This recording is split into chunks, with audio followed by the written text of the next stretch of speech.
जब लग गुरु मिले न साचा, तब लग गुरु करो 10 पांचा। क्या गुरु बदल सकते हैं? क्या गुरु बदलने से पाप लगता है? आध्यात्म के इस मैदान में आखिर सही गुरु कौन है?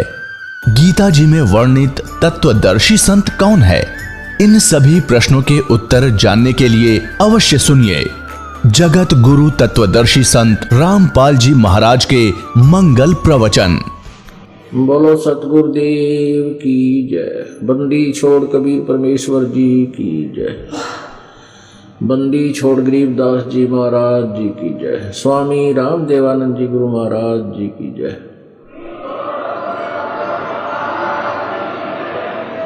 सर्व संतों की जय, सर्व भक्तों की जय, धर्मी पुरुषों की जय, श्री काशी धाम की जय, श्री छुडानी धाम की जय, श्री क्रोथा धाम की जय, श्री बरवाला धाम की जय। सत साहिब ग्रीव नमो नमो सतपुरुष को नमस्कार। गुरु की नहीं सुर नर मुनि जन साधुआ संतों सर्वसदी नहीं। सतगुरु साहेब संत सब डंडो तुम प्रणाम। आगे पीछे मध्य हुए तिन कुंजा कुर्बान। नराकार निर्विषम काल जाल भयभंजनम। निर्लेपम निज निर्गुणम अकल अनुबेशम दुनम। सोहम सुरति समापतम सकल समान नानिर्तलय। उज्ज्वल हीरंबर हरदमम बेपरवा अथा है। वार पार नहीं मध्यतम। ग्रीव जो सुमर सिद्ध होई। गणनायक गलताना करो अनुग्रह सोई। पारस पद परवाना। आदि गणेश मनाऊं गणनायक देवन देवा। चरण कमल लो लाऊं आदंत करूं सेवा।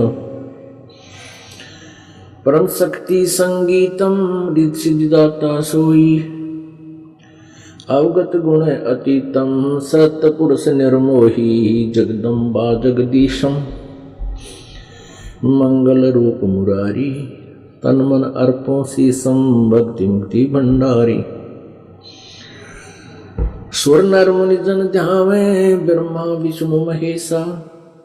शेष शेष मुख गावे पूज्य आदि गणेशा। इंद्र कुबेर सरीखा वरुण धर्म राय ध्यावे। समर्थ जीवन जी का मन इच्छा फल पाओ।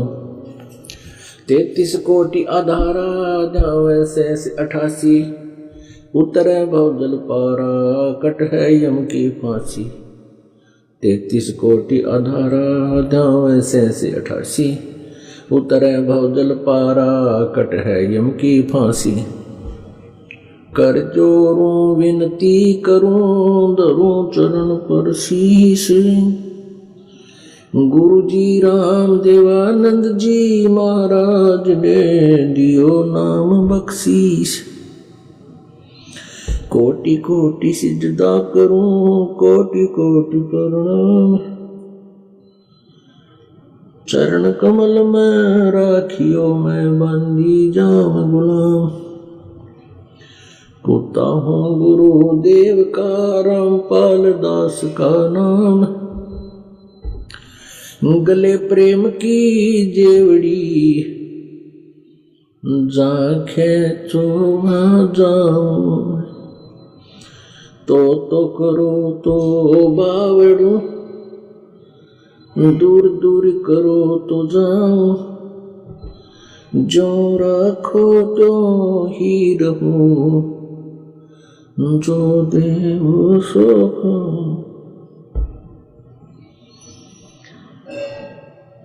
जय इब के सतगुरु मिले सब दुख आँखों रोए। चरणों ऊपर शीश धरूं कहूँ जो कहनी हो। कबीर साईं मिल लेंगे पूछेंगे कुशलात। आद अंत की सब कहूँ अपने दिल की बातें। गुरु जी तुम ना भूलियो चाहे लाख लोग मिल जाएं। हमसे तुमको बहुत हैं, तुम जैसे हमको नहीं। तुमरे विसारे क्या बने, मैं किसकी शरण में जाऊं। शिव ब्रंच मुनि नारदा, तिनके हृदय न समाऊं। अवगुण किए तो बहुत किए, अवगुण किए तो बहुत किए, करत न मानी हारे। भावे बंदा बख्श दियो, भावे गर्दन उतार। अवगुण मेरे बाप जी, बख्शो गरीब नवाज। जो मैं पूत कपूत हूँ, बोर पिता को लाज। मैं अपराधी जन्म का, नख सिख बरे विकार। तुम दाता दुख भंजना, मेरी करो संभार।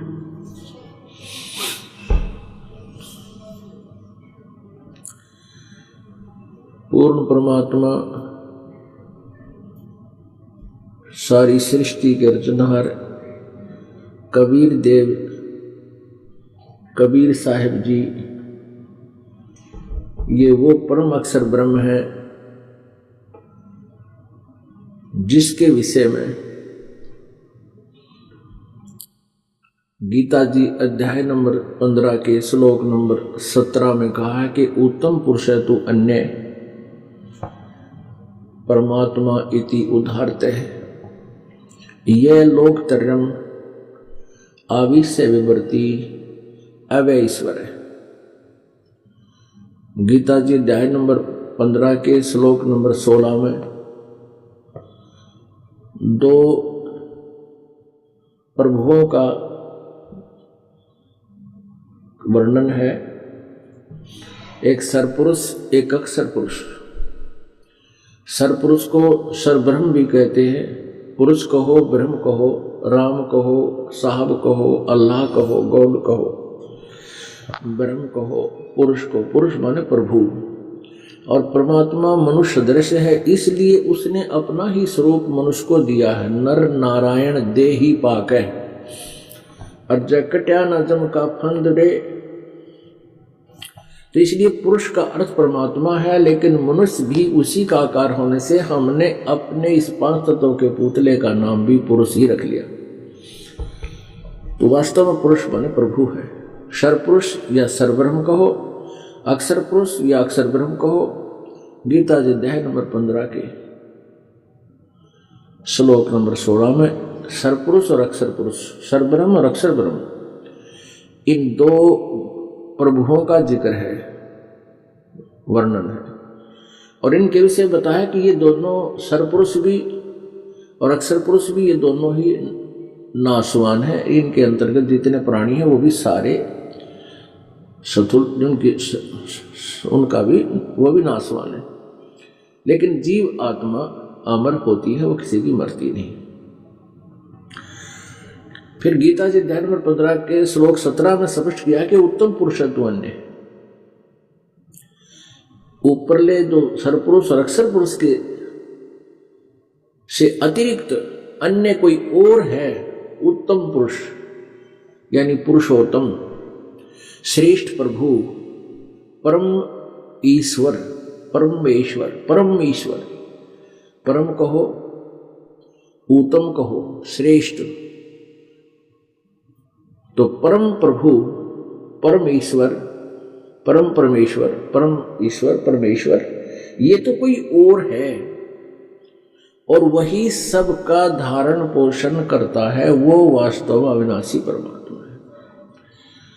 तो वो परमात्मा कबीर देव है जो काशी में जुलाहे की भूमिका करके और 120 वर्ष तक यहाँ मनुष्य सदृश एक जनसाधारण की भूमिका करके हमारे लिए एक उदाहरण छोड़कर चले गए कि तुमने परमात्मा यदि पाना है और मेरे सचखंड में सतलोक में आना है, तो मेरे जैसे ही तुमने क्रियाएं करो, अपना दैनिक कर्म भी करो। कर्तव्य जो कर्म है मनुष्य का, जो कर्तव्य कर्म कौन कौन से हैं? एक तो रोजी रोटी वाला कर्तव्य कर्म, बच्चों की परवरिश, उनका पालन पोषण कर्तव्य कर्म, और साथ में भक्ति भी कर्तव्य कर्म है, वो भी करनी चाहिए। उस परमेश्वर ने आकर ही हम सभी को यथार्थ ज्ञान दिया है, क्योंकि यहाँ का जो स्वामी है, जो सरपुरुष, गीता जी अध्याय नंबर 15 के श्लोक नंबर 16 में जिन दो पुरुषों के बारे में जानकारी दी है, प्रभुओं के बारे में, ये सरपुरुष जो है, सरपुरुष जिसको हम क्षर पुरुष बोल देते हैं, क्षर पुरुष, तो ये क्षर पुरुष जो है ये ब्रह्म है, ये ज्योति निरंजन है, ये काल है, ये 21 ब्रह्मांड का प्रभु है, पुरुष है, स्वामी है। और हम उन 21 ब्रह्मांडों में से एक ब्रह्मांड में हम यहां विद्यमान हैं। तो इसने 21 ब्रह्मांड में हम सभी को रोका हुआ है, हमें अपने जाल में फंसा रखा है।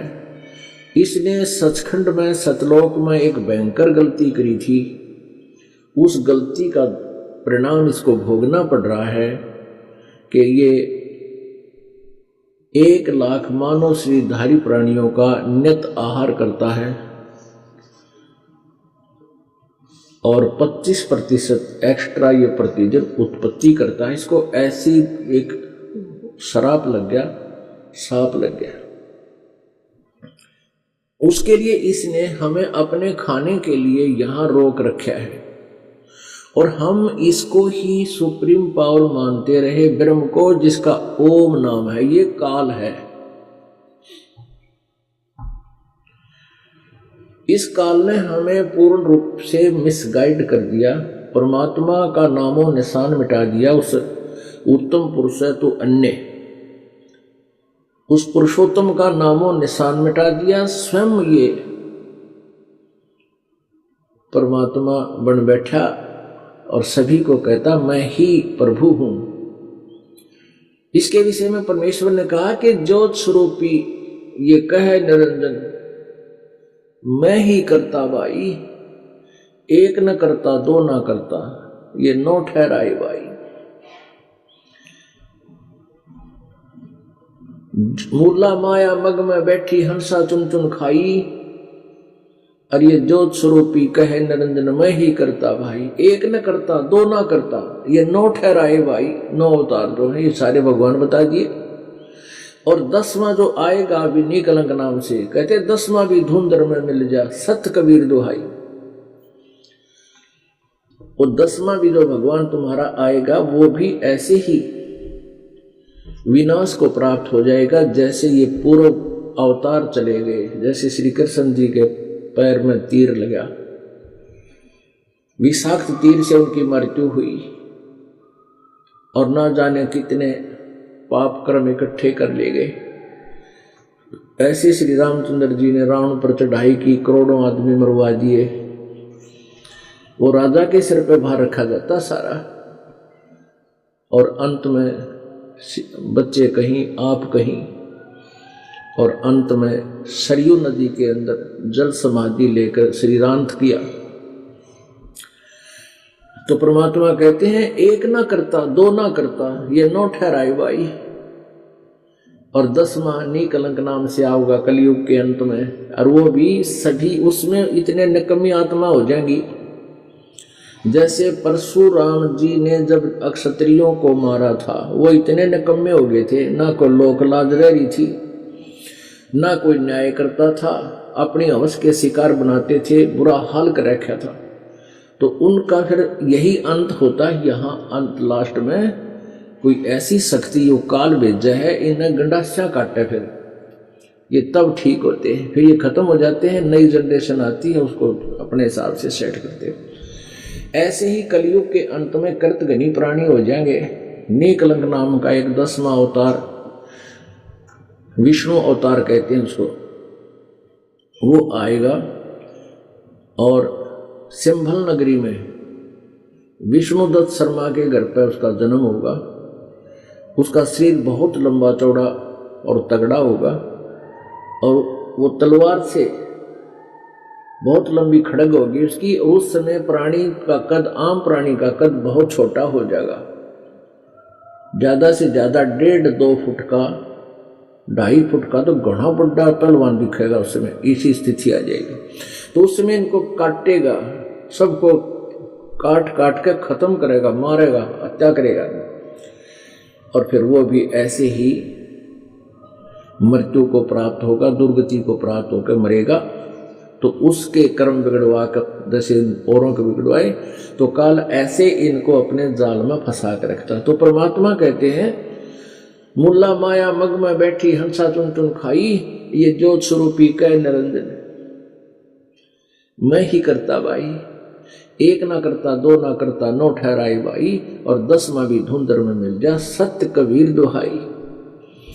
कि सत्य माने अविनाशी, अविनाशी परमात्मा कबीर है और बाकी कोई भगवान अविनाशी नहीं है, वो परम अक्षर ब्रह्म। उस परमेश्वर ने आकर के कबीर देव जी ने हम भोली आत्माओं को जो काल के द्वारा भ्रमित ज्ञान के आधार से भिन्न भिन्न प्रकार की साधनाएं कर रहे थे, वो काल के जाल में फंसाए रखने का ही एक षड्यंत्र है इस काल भगवान का। उस षड्यंत्र का पर्दाफाश परमेश्वर ने आकर किया कबीर जी ने। अब परमात्मा हमें क्या ज्ञान देते हैं? राम नाम रटते रहो, राम नाम रटते रहो, जब तक घट में प्राण, कभू तो दीन दयाल के भनक पड़ेगी कान।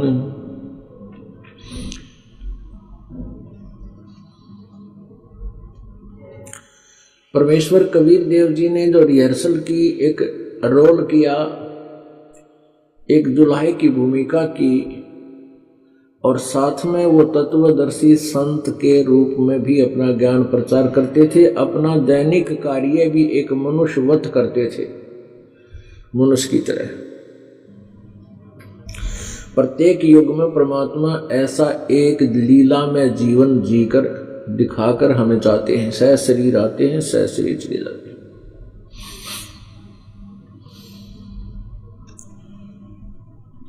तो उन्होंने हमें यही ज्ञान दिया था कि आप जी प्रथम तो साधना गलत कर रहे हो।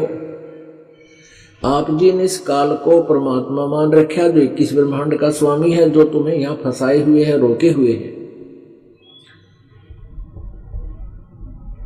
और इस काल भगवान ने अपने तीनों पुत्रों रजगुण ब्रह्मा, सतगुण विष्णु, तमगुण शिव जी के माध्यम से हम सब प्राणियों को बाई फोर्स यहां पर फंसा रखा है।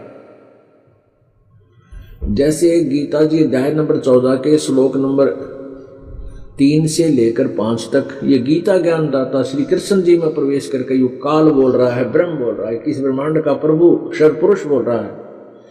वो कहता है कि दुर्गा प्रकृति तो मेरी पत्नी है और मैं इसके पेट में बीज स्थापित करता हूं जिससे सब प्राणियों की उत्पत्ति होती है। मैं सबका पिता हूं और दुर्गा प्रकृति सबकी माँ है, माता है। और इस प्रकृति से उत्पन्न, दुर्गा से उत्पन्न तीनों गुण, रजगुण ब्रह्मा, सतगुण विष्णु, तमगुण शिव जी, ये जीव आत्मा को यहां कर्मों के आधार से फंसा कर रखते हैं, बांध कर रखते हैं।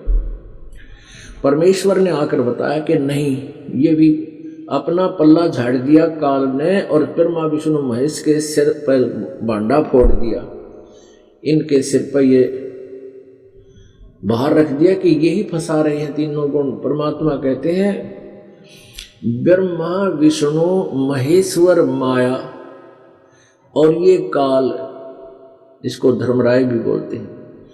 और धर्मराया कहिए इन पांचों मिल प्रपंच बनाया। इन पांचों मिल पर पंच बनाया, वाणी हमरी लही। तो पुणात्मा, इसने तीनों गुणों के माध्यम से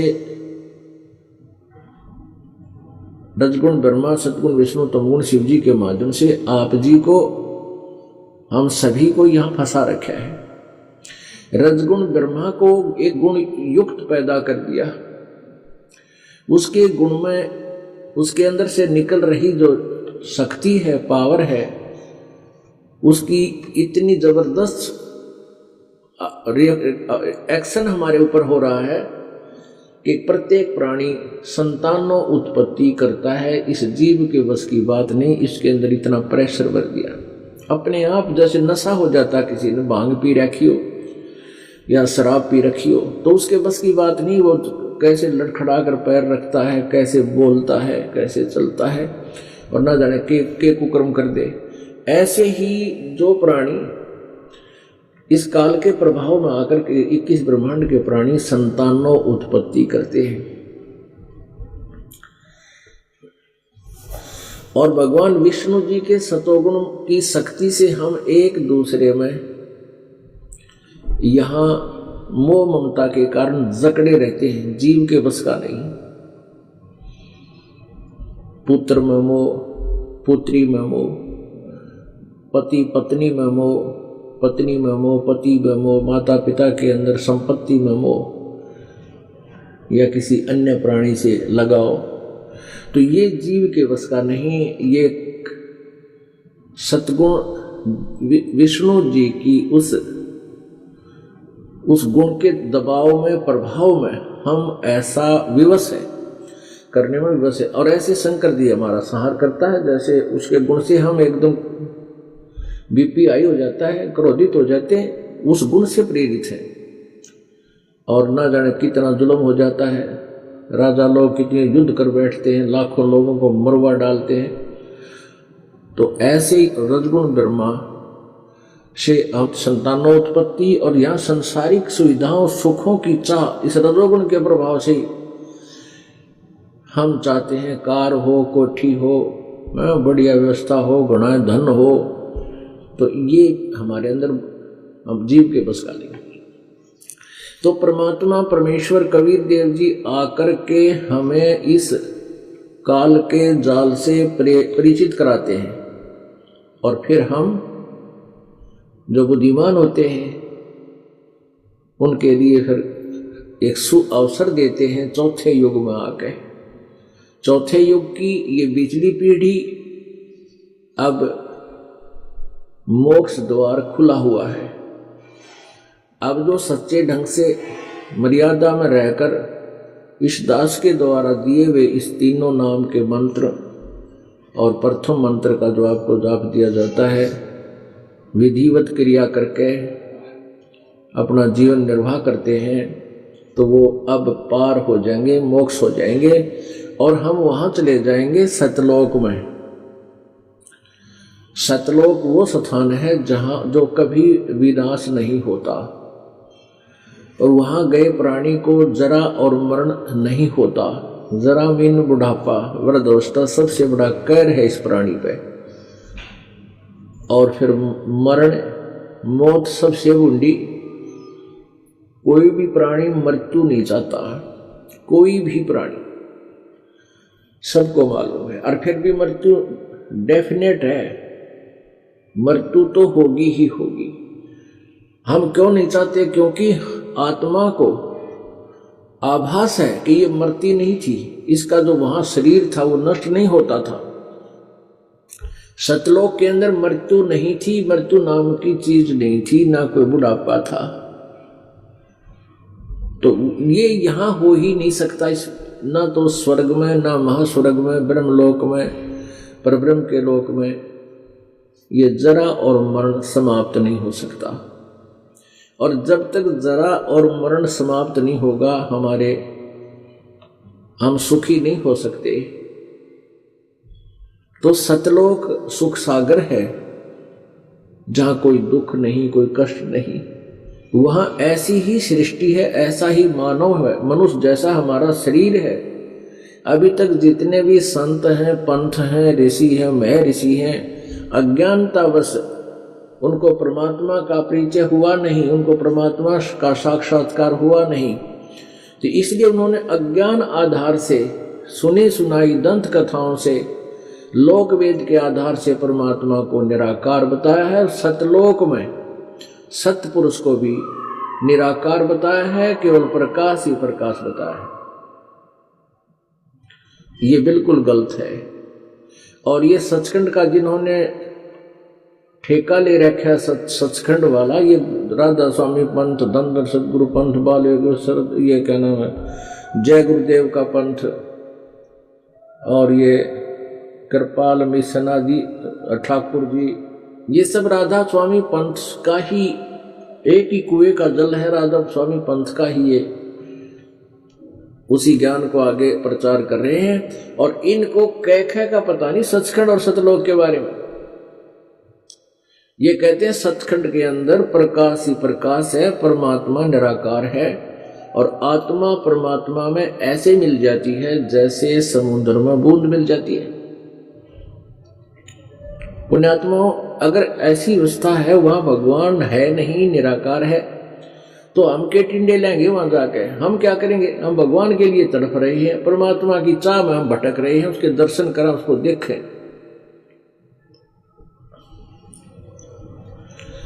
तो ये जो सिद्धांत इन्होंने बनाया, ये अनुभवहीन व्यक्तियों का है, जिनको कति सपने में भी भगवान के दर्शन कदे हुए नहीं। परमात्मा ने बताया है कि वहां पर बहुत सुंदर बाग बगीचे हैं, सदाबहार वृक्ष है, फलदार वृक्ष है, बहुत सुंदर मेवा है, बहुत अच्छे स्वादिष्ट मेवा है, वहाँ के स्वादिष्ट फल हैं, और सदाबहार हैं, उनमें कभी पतझड़ नहीं आती, वहाँ कोई जरा मरण नहीं होता, और वहाँ सदा युवा रहते हैं। और ऐसे ही आपकी संतान होगी, वो कभी नहीं मरेगी। आपको अपने बच्चे कितने प्यारे लगते हैं, और बच्चों को अपने माता पिता भाई बहन कितने अच्छे लगते हैं, कितना प्यार है आपस में।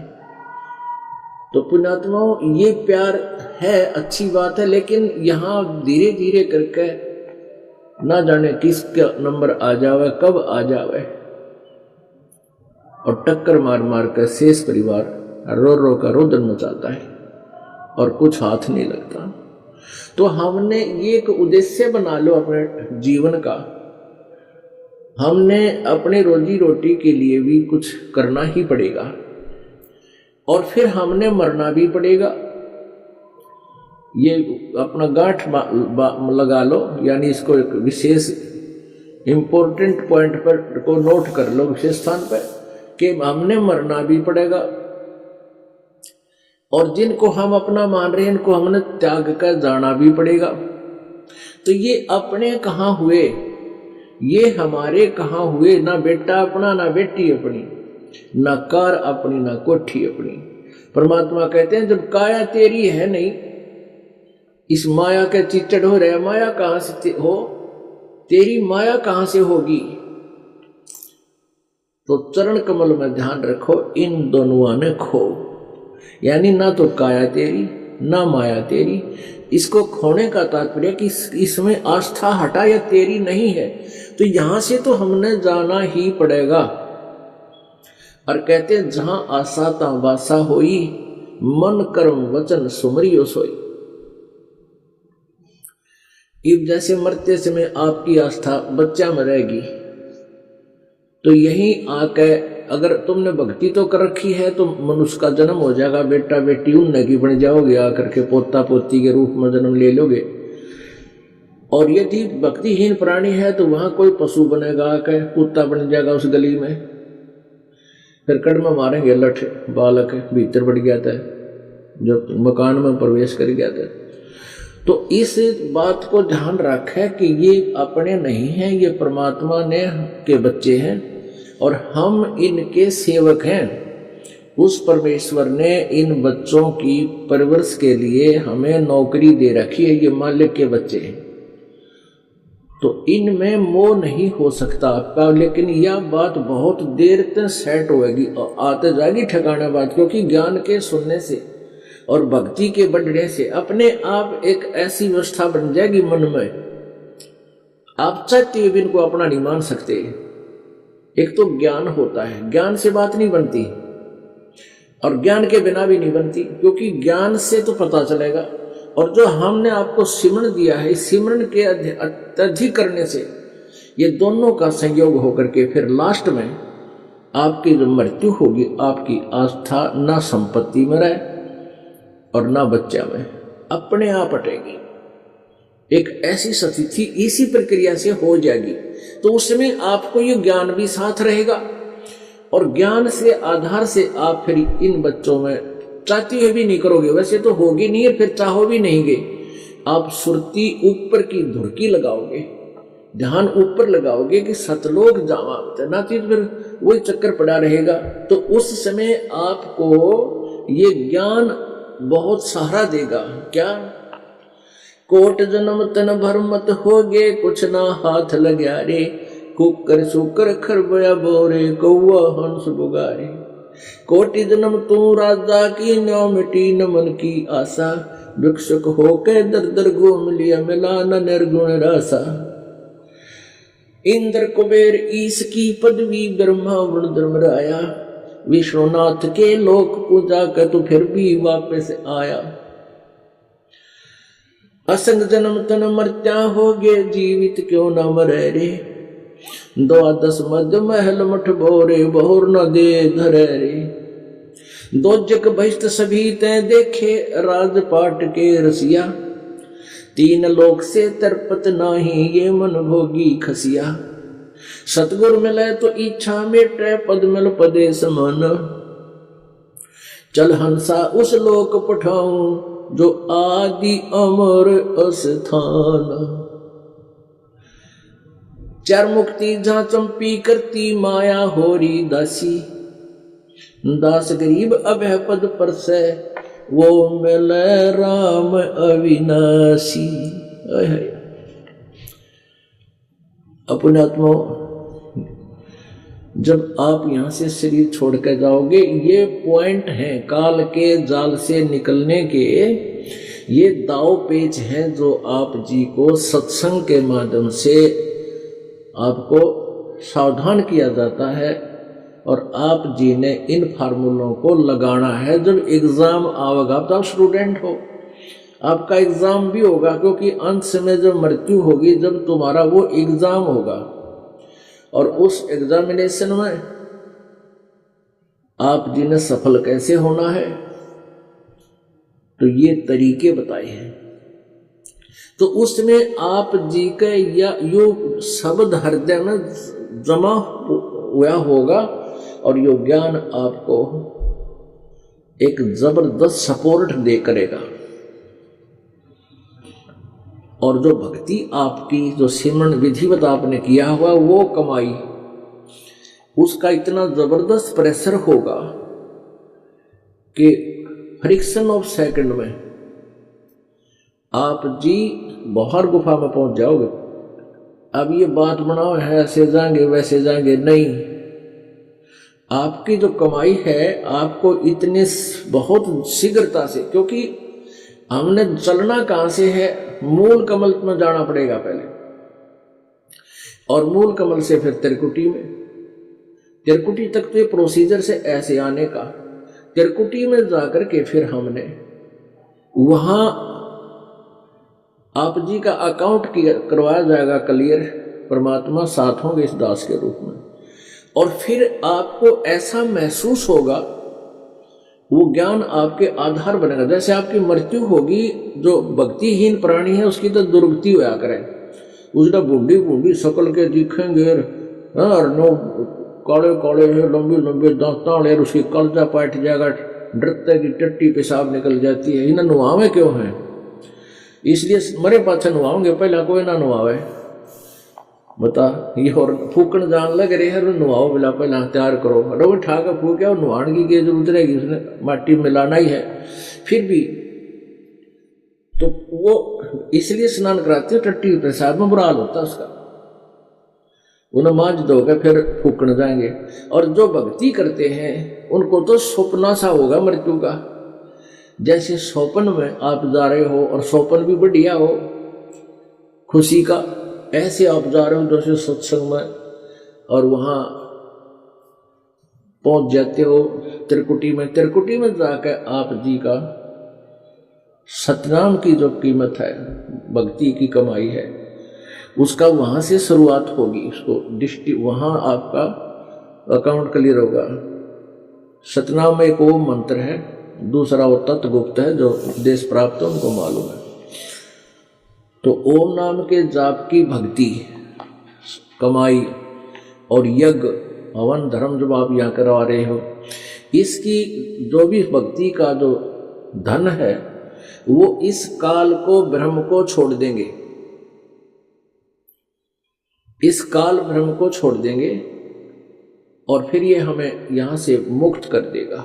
गीता जी अध्याय नंबर 18 के श्लोक नंबर 66 में कहा कि सर्वधर्मान परित्यज माम एकम शरणम व्रज अहम तवा सर्व पापे मोक्षामि मा शुच। अब ये गीता ज्ञानदाता ब्रह्म काल कह रहा है कि मेरे सतर के जितने भी धार्मिक क्रियाएं तुमने की हैं, यू कहता है 8वें अध्याय के 13वें श्लोक में ओम इति एकाक्षरम ब्रह्म व्यवहारण माम अनुसमरण ये प्रयाति तुजन देहम सयाति परमाम गतिम। ये काल कहता है कि मेरा तो एक ओम अक्षर है, नथिंग एल्स, और जो मेरे सतर की भक्ति ओम नाम से करता है, मेरे ओम से जो लाभ होता है उसको उस गति को प्राप्त होता है, उस परम गति को प्राप्त होता है। फिर गीता जी अध्याय नंबर 17 के श्लोक नंबर 23 में कहा कि जो परम अक्षर ब्रह्म है, गीता जी अध्याय नंबर 15 के श्लोक नंबर 17 में जिस उत्तम पुरुष के बारे में बताया है, जो सरपुरुष और अक्षर पुरुष से अन्य है, कहते वो उत्तम पुरुष तो अन्य है, उसका जो मंत्र है उसके पाने के लिए, उसकी भक्ति का, उसको उसके लोक में जाने का, यानी हम जिस इष्ट की भक्ति करते हैं उसको प्राप्ति के लिए प्रयत्न है। तो हमने उस परमात्मा उस ब्रह्म की तत्ब्रह्म परम अक्षर ब्रह्म को पाने के लिए कौन सी क्रियाएं करनी है, उसके 3 मंत्र का जाप है। गीता जी अध्याय नंबर 17 के श्लोक नंबर 23 में ओम तत्सत इति निर्देश ब्रह्मण तिर्विधे समर्थ है ब्राह्मणा तेन वेदा च पुरा विहिता यगा विहिता। तो कहने का भाव ये है कि जो उस परम अक्षर ब्रह्म सच्चिदानंद घन ब्रह्म के लोक में जाने का, उसको पाने का इस 3 मंत्र का जाप है। ओम तत्सत, ओम त ब्रह्म का, और तत् ये सांकेतिक है, ये अक्षर पुरुष यानी परब्रह्म का, और सत ये भी सांकेतिक है, दास बताओगा, और ये है परम अक्षर ब्रह्म का। तो जब त्रिकुटी पर आप जाओगे, इस सतनाम के अंदर 2 अक्षर है, ओम नाम की जो भक्ति धन और ये यह धार्मिक अनुष्ठान आप करवा रहे हो, इसकी कमाई, ये सभी पूजाएं गीता जी अध्याय नंबर 18 के श्लोक नंबर 66 में जो कह रहा है कि सर्व धर्मान परित्यज माम, मेरे सतर की सभी धार्मिक पूजाओं को, धर्मान माने पूजाओं को, साधनाओं को, धार्मिक क्रियाओं को, मेरे सतर की जितनी भी धार्मिक पूजाएं हैं उनको परित्यज छोड़, यहां पर माम माने मुझ में, और एकम शरणम व्रज, एकम माने जिसके बराबर दूसरा ना हो, अद्वितीय, सर्व एकम माने सर्वशक्तिमान, उस परम अक्षर ब्रह्म की शरण में, व्रज माने दास के अतिरिक्त जितने भी गीता जी के अनुवाद करता है उन्होंने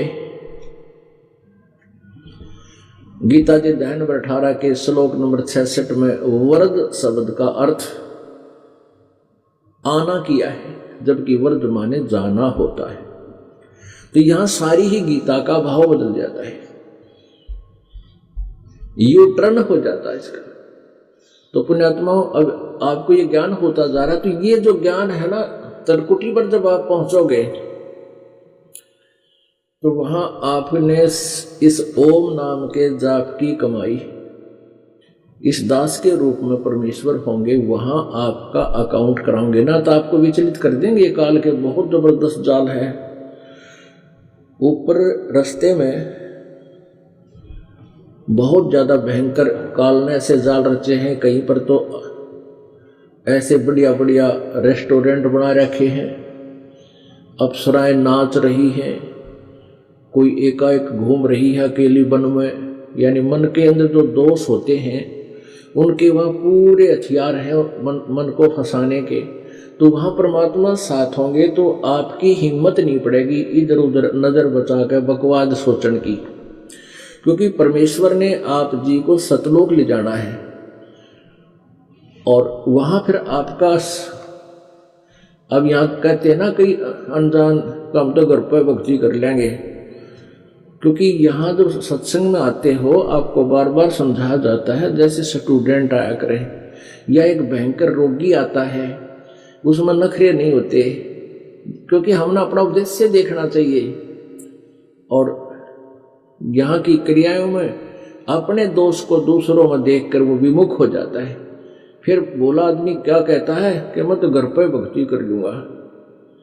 परमात्मा कहते हैं सतगुरु संगत छोड़ कर चाहे लाख वर्ष जप कीन, इंद्री क्रम ना मोक्ष होए।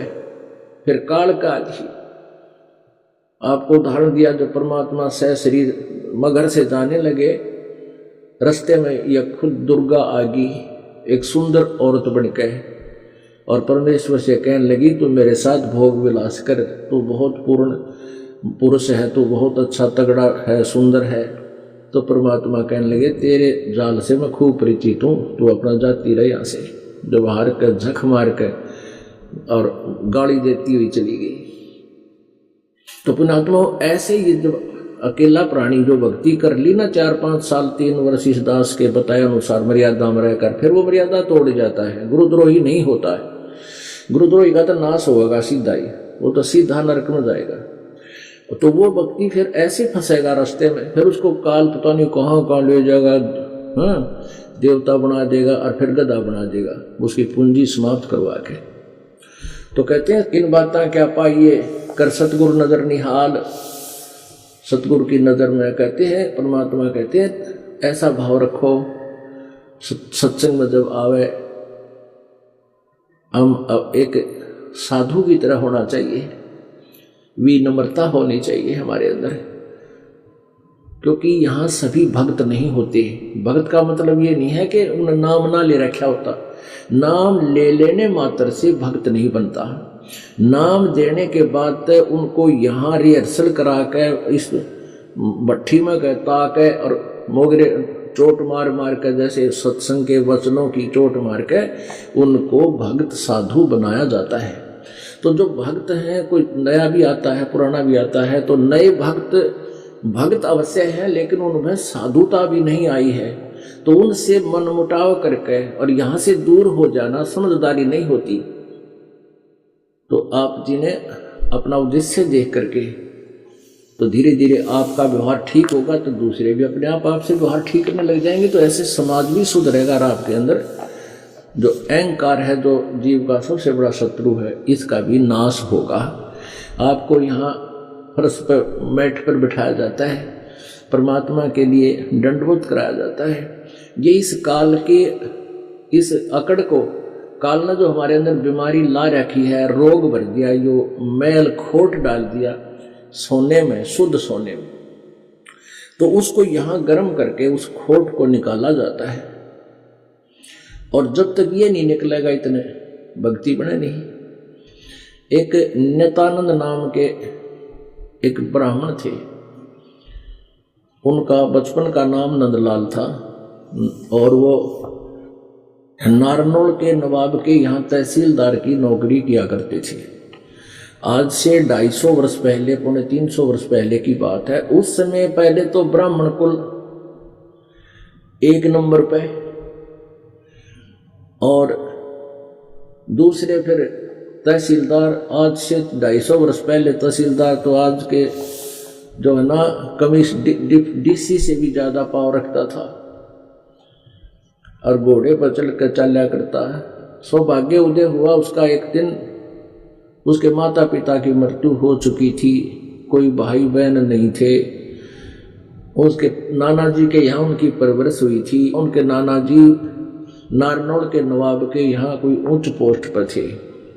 उन्होंने अपने दोते को वहां लगवा दिया था, शादी भी कर दी थी। एक दिन सत्संग सुन लिया रात्रि के समय, और फिर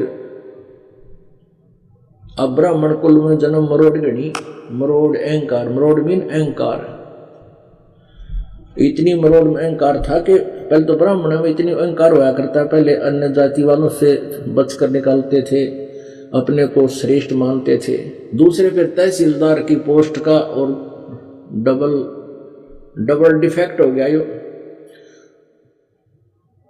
और उस दर से पुण्यात्मा जो होती है उनमें भगवान की चाह भी न्यारी होती है। रात में सत्संग सुना, नींद नहीं आई कि यहाँ तो भाई परमात्मा की भक्ति के लिए शरीर मिला है। और ये संत जितने भी हैं, ये संत ज्ञान तो मिलता जुलता दे देते हैं प्रेरणा देने के लिए, लेकिन उनके पास समाधान नहीं होता। उस प्रेरणा से इतना प्रेरित हो गया, उसने सोची सुबेरे नाम, कल जाते नाम लो इसके आश्रम में, आश्रमवास इससे नारनौल से शहर से थोड़ा बाहर की था, उसका छोटी सी कुटिया थी, आश्रम था। वो संत वहां आता था और वो विष्णु जी के उपासक थे, वो संत गुमानी दास जी। तो नित्यानंद जी ने सोचा आज नाम लूं, अगर यहाँ किसी के घर जाऊंगा तो मेरी बेइज्जती होगी। संतारे हैं, वो सत्संग करे थे किसी के घर पर, जो नित्यानंद जी के महल से थोड़ी सी दूरी पर था। तो उसमें अभिमान था कि यदि यहाँ जाकर मैं भिक्षा दान की दीक्षा लूंगा, नाम की दीक्षा लूंगा, नाम दान लूंगा, तो लोग मेरी हंसी करेंगे, मेरी बेइज्जती होगी। एक तो तहसीलदार और ऊपर तो ब्राह्मण है।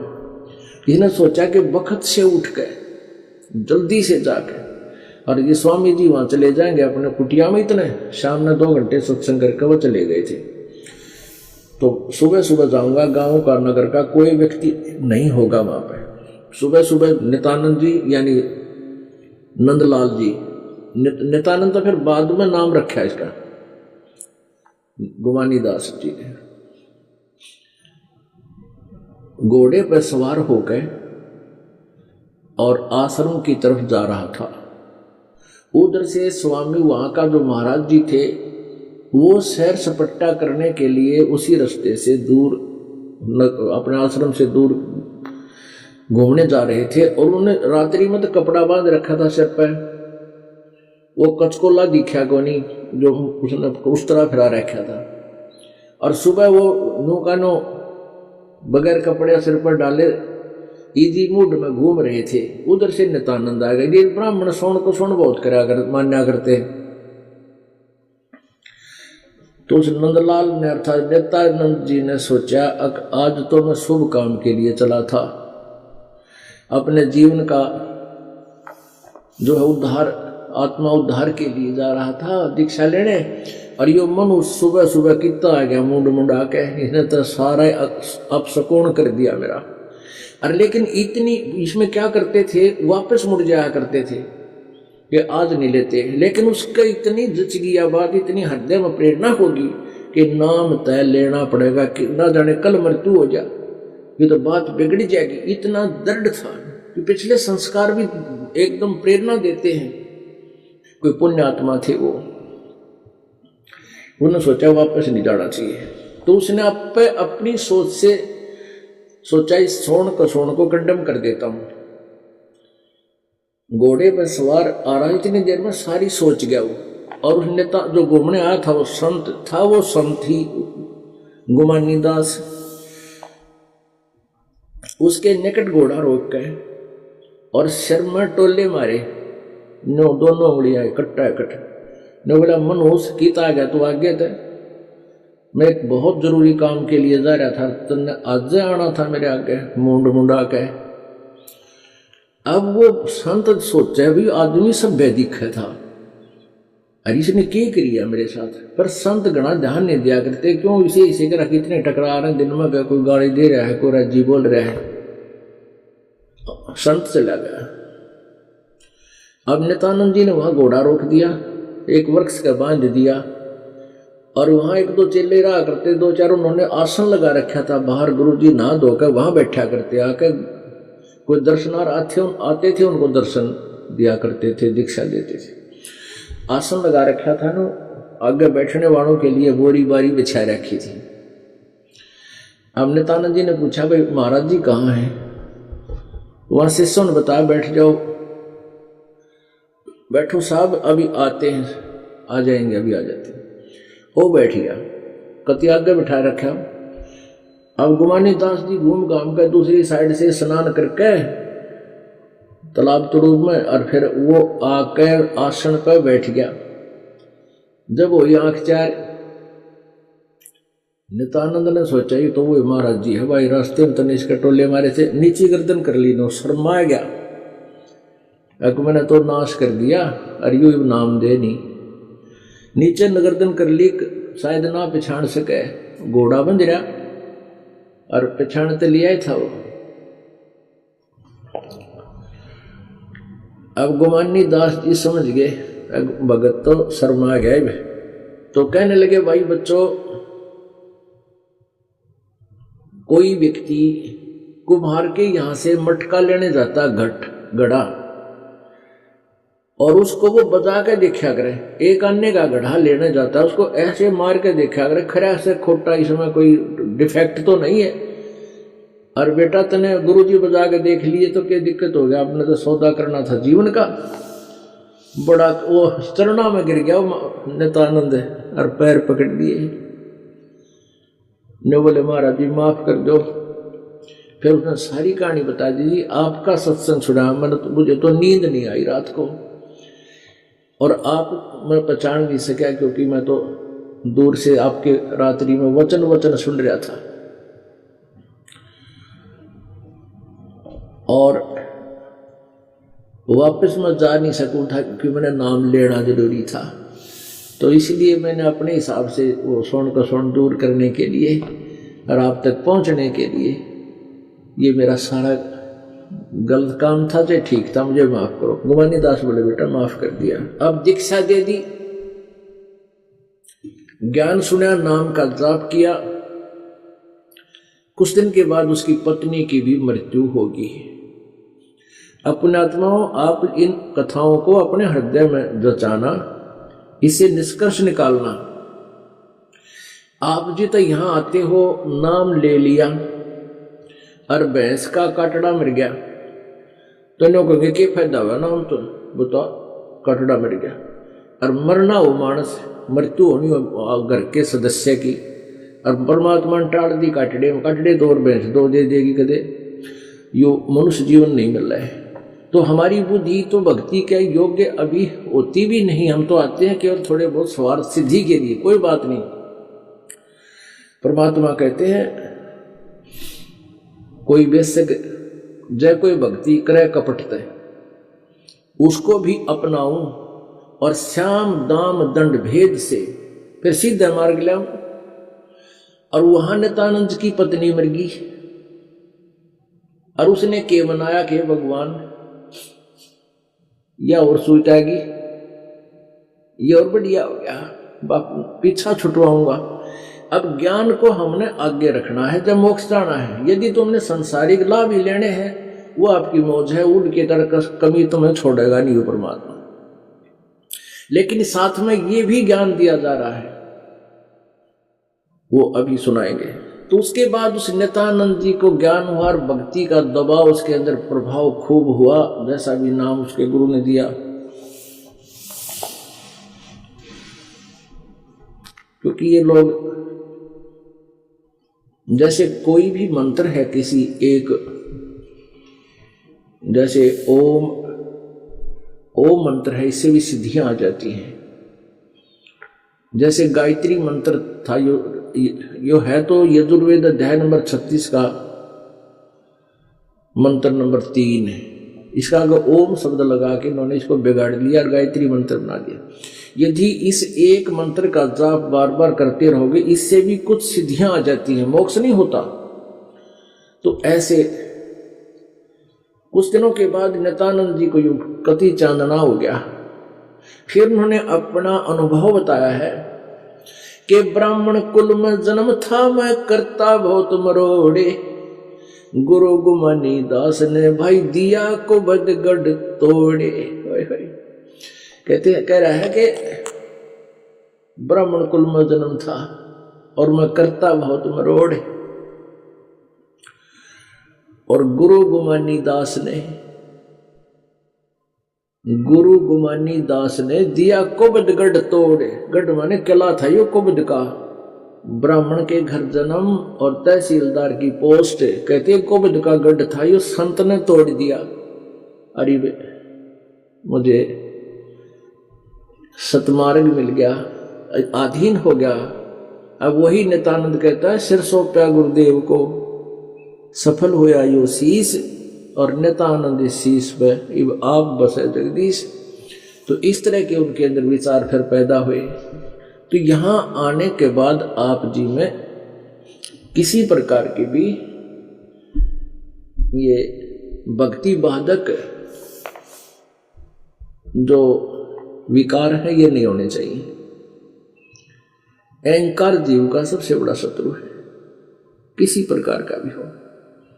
या तो जैसे बीमार आदमी होता ना, जिसको यहाँ से लोकल हॉस्पिटलों से जवाब मिल जाए कि आप पीजीआई चंडीगढ़ या ऑल इंडिया इंस्टीट्यूट दिल्ली जाकर चेकअप कराओ अपना, कलेजा पाट लिहाड़े तो उस आदमी का, और वो चाहे कितनी उच्च पोस्ट का हो और कितना माया का, कितना धनी हो और किसी पोस्ट पर हो, वो भूल जाता अपने आप को, उसको अपना जीवन दिखाई देता है। तो पुण्यात्माओं, अपने जन्म और मृत्यु का दीर्घ रोग लाग रहा है। और जरा और मरण का जो रोग है, जब तक इसका ट्रीटमेंट नहीं होगा तब तक आप अपने आप को सुरक्षित मत समझना, स्वस्थ मत समझना। तो ये संसार रूपी हॉस्पिटल है।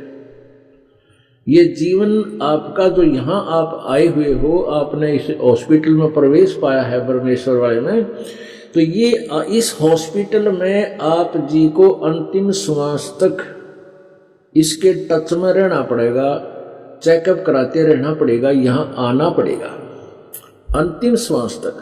जब आपकी मृत्यु होगी तब आपका इस हॉस्पिटल से छुटकारा होगा।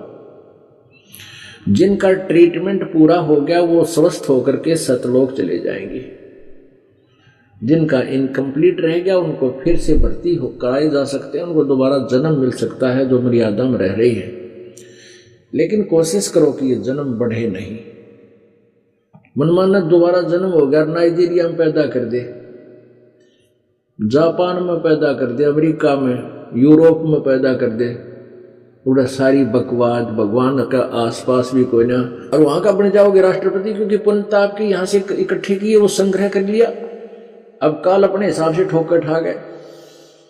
उड़ा 10 साल रह कर, 5-4 साल रह कर प्रधानमंत्री करके खोटे कर्म सारे, और फिर गधा बन जाओगे। तो यहाँ ये याद दिलाया जा रहा है कि जब आप यहाँ से जाओगे सतलोक चलोगे, तो सबसे पहले आप जी इन कमलों से गुजर के सतल त्रिकुटी पर पहुंचोगे। तो वहां परमात्मा इस दास के रूप में आपको मिलेगा। किनको मिलेंगे? जो आजीवन इस दास को गुरु रूप में स्वीकार रखेंगे। कहते हैं गुरु भक्ता मम आत्म होई, वाके हृदय में रहूं समोई। गुरु का भक्त मेरी आत्मा होगा। और जो गुरु से विमुख हो गया, कहते हैं गुरु सतगुरु विमुखा युग युग रोवे, और मानुष जन्म पाके खोवे।